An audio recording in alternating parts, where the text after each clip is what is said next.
ప్రియులారా, బాగున్నారా? దేవుని వాక్యాన్ని క్రమంగా చదువుచున్నారా? ప్రార్థించుచున్నారా? నేటి ధ్యాన వాక్యము జెఫన్యా గ్రంథం 3వ అధ్యాయం 15వ వచనం. ఇక మీదట మీకు అపాయము సంభవింపదు. దేవుడు తన ప్రజలకు రాజై ఉండగా ఆయన ఈ వాగ్దానమును వారికి చేయుచున్నాడు. నేనే మీ రాజును గనుక ఇక మీదట మీకు అపాయము సంభవించదు అని అంటున్నాడు. ఈ లోకములో మనుషులమైన మనము ఎన్నో అపాయాలను, కష్టాలను, బాధలను ఎదుర్కొంటూ ఉంటాం. అయితే మనము దేవుణ్ణి రాజుగా గ్రహించిన వారమై ఆ రాజు అధికారం కింద మనము వచ్చినప్పుడు ఆ రాజాతి రాజు మనకు తోడుగా ఉండి మనకు సంభవించే ఆపదలను, అపాయములను ఆయన తొలగించువాడై ఉన్నాడు. అందుకని ఆయన అంటున్నాడు, ఇక అపాయము నీ దగ్గరకు రాదు, నీ దరికి చేరదు అని అంటున్నాడు. అవును దేవుని బిడ్డలారా, దేవుడే తన ప్రజలకు భద్రత. ఆయనే తన ప్రజలను కాపాడువాడు. దేవుడు సమస్త కీడు నుండి, సమస్త అపాయముల నుండి మనలను కాపాడేటువంటి వాడు ఆయన. ఆయనకు అసాధ్యమైనది ఏదీ లేదు. దైవజనుడైనటువంటి భక్తుడైన పౌలు ఖైదీగా రోమా పట్టణమునకు ఆయన ఓడలో సముద్ర మార్గమున తీసుకొని పోతూ ఉన్నాడు.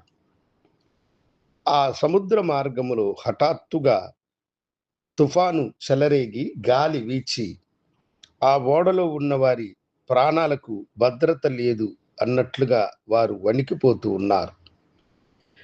అలాంటి సమయంలో ఓడ నావికుడు ఓడను తేలికగా చేయాలని చెప్పి సరుకులన్నీ కూడా సముద్రపు పాలు చేశారు. అయినా ఆ ఓడ ఊగిపోతూనే ఉన్నది. వారందరూ భయము చేత అన్నాహారములు మాని భీతితో భయముతో ఉన్నారు.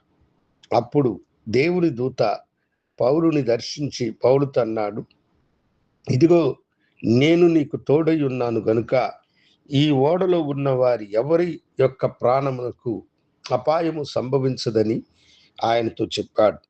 ఆయన ఆ మాటలను వారికి చెప్పి వారిని బలపరిచినప్పుడు వారు ఆహారమును పుచ్చుకున్నారు. ఏమి సంభవించింది? ఆ ఓడ వెళ్ళి ఒక పెద్ద రాతిని ఢీకొన్నప్పుడు అది బద్దలైపోయినది.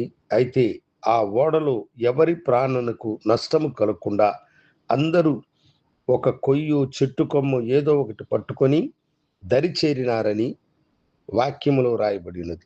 వాగ్దానం చేసిన వాడు నమ్మదగిన వాడు. వాగ్దానము నెరవేర్చడానికి ఆయన సమర్థుడు.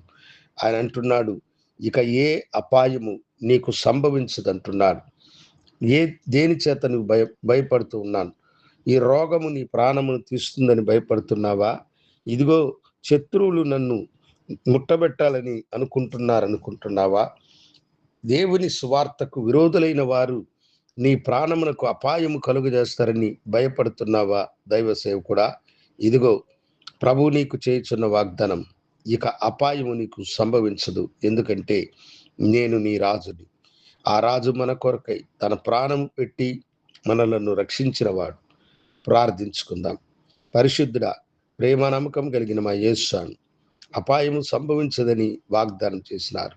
నీ బిడలను ఆశీర్వదించి దీవించుకుని నీ కృపాకరములకు నీ బిడలను సమర్పించుకుంటూ యేసు నామమున అడిగి వేడుకొంచున్నాను తండ్రి, ఆమేన్. శుభోదయం. ప్రభు మిమ్మలను దీవించునుగాక. ఈ చిన్న సందేశములు మీకు నచ్చినట్లయితే మీరు బెల్ బటన్ నొక్కి మీరు కూడా మా ఛానల్ని ఆదరించవలసిందిగా, లైక్ చేయవలసిందిగా, సబ్స్క్రైబర్లుగా ఉండవలసిందిగా ప్రభు పేరట మీకు తెలియజేస్తున్నాను. దేవుడు మిమ్మలను దీవించునుగాక.